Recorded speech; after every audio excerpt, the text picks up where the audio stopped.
What do you get when you take a Massachusetts comedian, Drink as much as you can, drink as fast as you can, have some fun. a Massachusetts politician, And I approve this message. add 1 part sports, 1 part politics, and a healthy dose of unsubstantiated opinion? Sweeney and Malone. Here's Steve Sweeney and Joe Malone. Hey, Steve Sweeney here. I'm with Ryan, and I hear footsteps coming in. How good is my timing, huh? It's not good. What do you mean? It's Look not at that. good. You should be here before the show so that we can figure out what we're doing. Mr. Perry said my Yes. price tag is so high. He said, I don't want you showing up early because No. then it's going to cost me more money. Just right. be precise. So now here's something I want to share right away. But then we're going to get to the show. So a week ago, I was in Florida, and I was fine up until today. And then I live on the water. I walked out, and, I wasn't complaining, but this sound, you ever have a sound come out of you when you first hit the cold, Ryan? I don't know what kind of sound came out of you, Steve. Joe knows what it is because he lives on the water in absolutely. Situate. It's kind of like, ah! Yeah, Yeah. It's like a almost slap in the face. It's almost like a frightening thing, and I go through this. So why do I live here again? But then I move around. So, who do we got? So we got Todd Domke, one of Oh, your great. favorite guests, right? He can Fantastic. talk about A lot going on. politics. Lot He going can talk on. about everything. Yes. And we got Phil from New York. He's on the defense of the Jets. Well, blew an opportunity to get in the I'm playoffs. going to tell you something that's not going to make you happy. What's that? I was liking the Jets with this new coach. I felt like the fans had gone through a lot with Ryan. I was kind of pulling for him. You know what, Steve? That's the compassionate That's the Steve Sweeney we All all right, who know. else you we know? got? Then we've got Jack CIA Mueller. guy? Jack Mueller, the former deputy attorney for the Patriots, very knowledgeable guy. Did you ask him about tickets? Well, that's why I'm having him on the show. It's that comes later. Because I'm being optimistic. The Patriots are playing their first home game on the 16th, but if certain things happen, then they can play another home game on the 24th. And by the way, we'll talk to him about the whole situation with Manning. How crazy was that in Denver, right? Isn't that great? Oh, my I love God. it. That's the great thing about sports. Coughlin gave a great speech today, by the way. Yeah, about I saw making, parts of it. making kids. Yeah. And I thought we were going to talk about the Middle East. And Yeah, all we're that. going to get there. But I'm waiting to hear back from Glenn. The thing is, we got guests calling in No, from you New know York what? and Forget Florida. about Glenn. As Okay. long as we have Todd, he can straighten out the Middle East. Okay, and then we also have a very nice young lady coming in to talk about a charitable event that's coming up at the River Club, your place, so your venue. And How long is she going to talk about 3 charitable minutes. events? 3 minutes. No, and then she's going to talk about everything else. What does she look like? She's beautiful. She's very nice. What's her She's name? a good person. I'll reveal the name later, But Hey, at any rate- listen, this is... Who are we going to talk to sports about? Just Phil from New York? No, also Jack Mueller. Oh, Jack Mueller, because this Jack is weekend, very knowledgeable. next weekend, and the weekend following are the best weekends in sports. Absolutely. You got 4 games this week, the NFL playoffs. Can't beat it. No doubt about it. I love it. Yeah. And every game is crucial, and the craziest things happen, when Yeah. one team pulls it out of the fire. Once again, Ryan, did Joe give you one of those fake invitations to his Christmas party?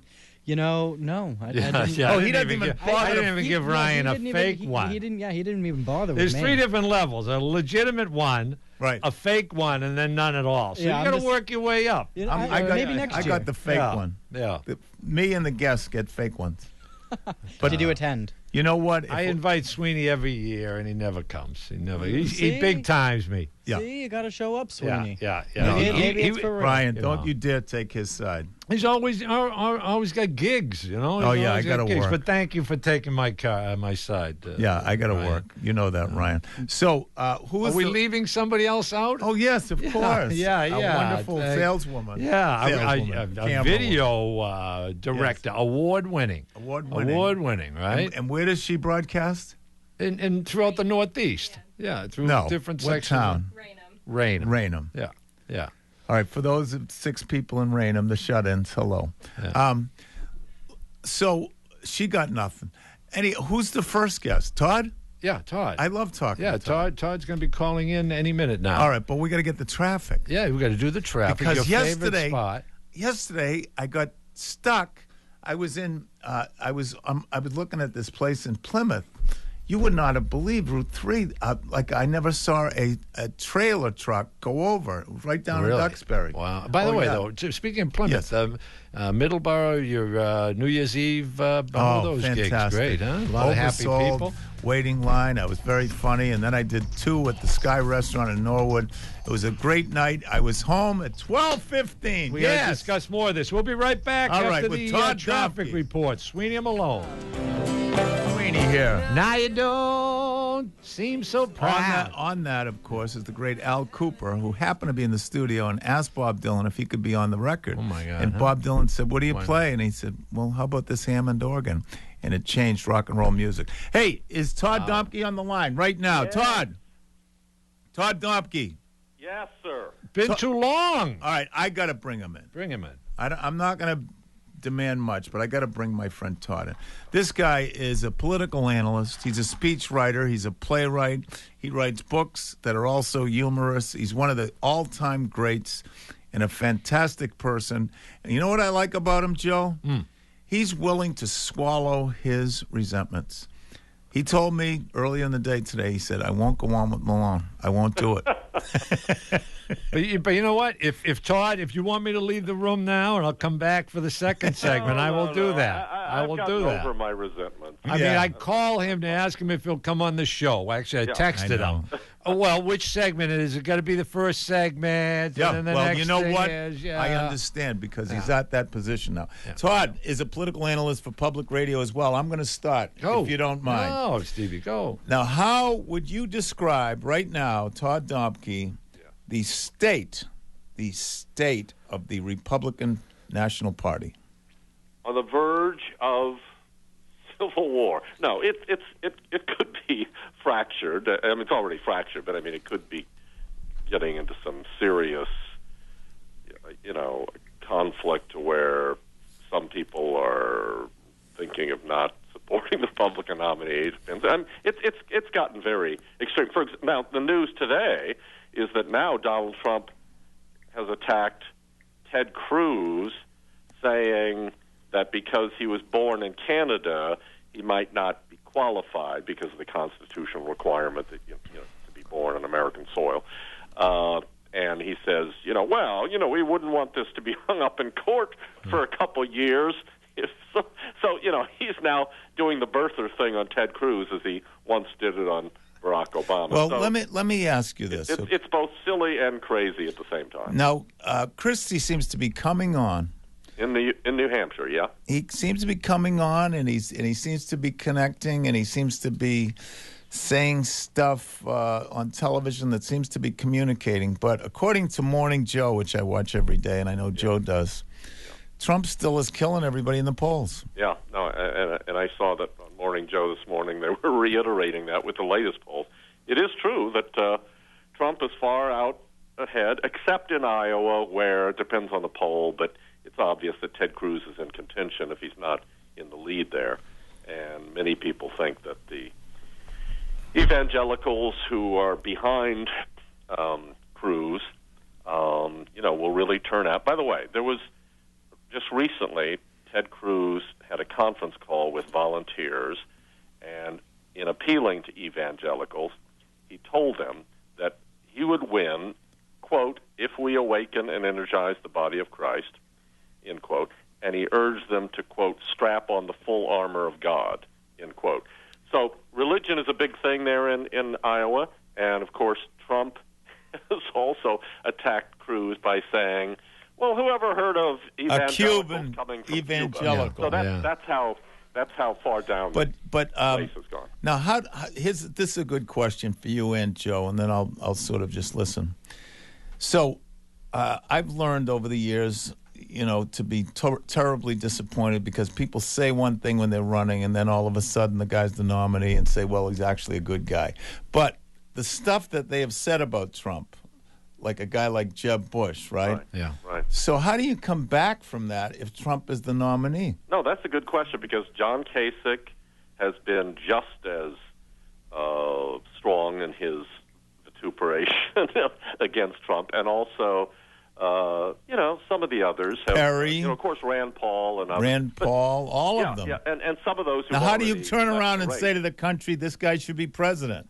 Yeah, no, I mean, it'd be very hard for them to turn around. I mean, they all say, well, he's not going to be nominated, so I don't have to face that. But, given what they've said, I think their position probably would be just kind of nominal support, not to really be campaigning for him, because otherwise they have to sound like they're flip-flopping. May I? But here's a real possibility, though. I think if Trump were nominated, that he would quickly be moderating his positions, moderating his tone, and, of course, no longer be insulting other Republicans. So there would be, I think, an opportunity for some of these candidates who now are so critical of him to say, well, he's grown, he's learned. I think, he now is so much better than Hillary Clinton. That would be the only way that they could. Todd Domke, Joe Malone here.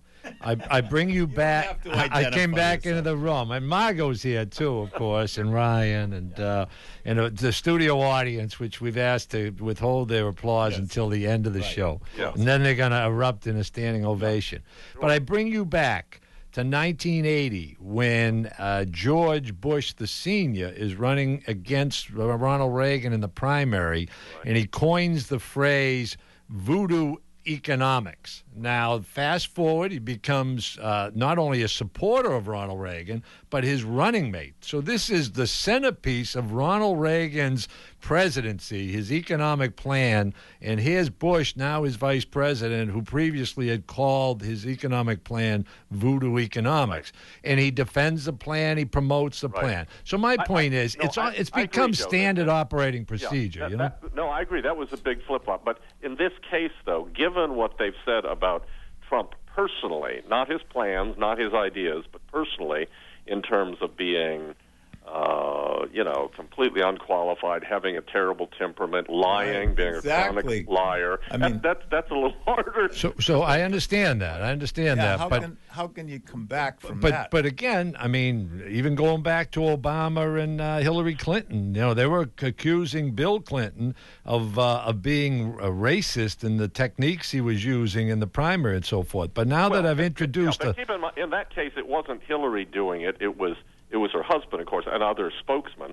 But in this case, we actually have the candidates saying the most negative things about an opponent. And, of course, I think in many cases they're quite justified. And by the way, and the other thing, of course. Would be hard for them. And also, how does he then – I don't think he'd be turning around to pick somebody who said, yes, I wouldn't want this guy to have the finger on the nuclear trigger. Right, that's true. I mean, when he turns to pick a vice president, if the nominee is Trump, they're going to have every single one. This guy's got low energy. This guy is a lightweight. This guy is a loser. I don't see any of those in the field with him that he could pick without people saying, wait a minute. So now let me change gears a little bit here and introduce something that's been in the news most recently vis-a-vis Trump, and it goes to the idea that Trump has taken the political playbook and thrown it out.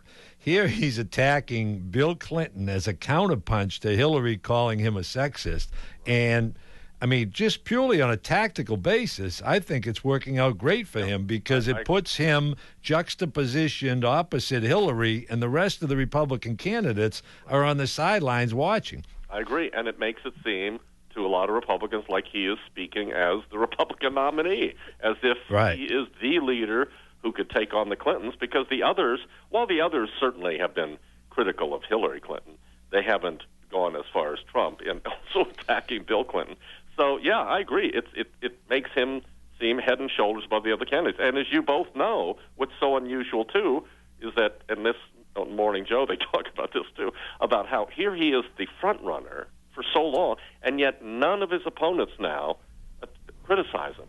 I mean, Cruz did a little and others, but not like everyone usually would. If anything, they're attacking each other. They're running trying to get to the second place. Very in the strongest possible terms.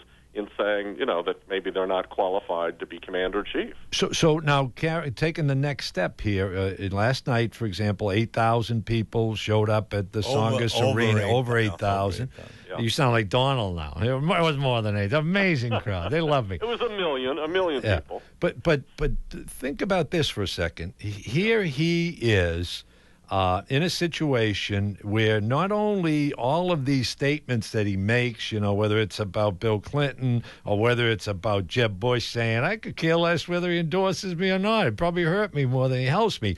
It all comes back to this character who is larger than life, who is fearless, who is strong, who doesn't back down from anybody. And at a time, particularly Republican primary voters are looking for strengths, having gone through, 7 years of Obama pandering to Iran and being slapped around by Russia and you name it.